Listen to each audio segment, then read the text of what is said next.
थाने के बाहर खड़ी हूँ।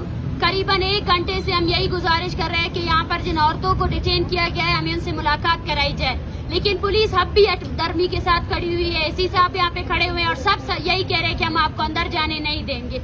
इसके साथ साथ सिविल ट्रॉमा सेंटर में तकरीबन 1 दर्जन के करीब मुजाहिरीन जो है ना जख्मी हालत में पड़े हुए हैं, जिनको फ्रैक्चर भी हुए हैं, अभी उनका ऑपरेशन भी चल रहा है। इस फसादियत की बिना जो है ना बलूचिस्तान हुकूमत ने किया, जिसने पुरअमन मुजाहिरीन पर आंसू गैस शेलिंग की गोलियां बरसाई और अभी इस वक्त खवातीन ऐसी हैं जिनको कैंट मुंतकिल किया जा रहा है बिना किसी FIR के, बिना किसी कानूनी कार्रवाई की।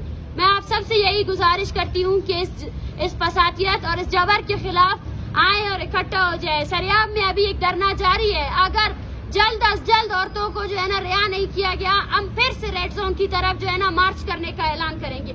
उसके बाद अब जो कुछ भी हुआ इसकी जिम्मेदार जो है ना बलूचिस्तान की गवर्नमेंट होगी। Thank you.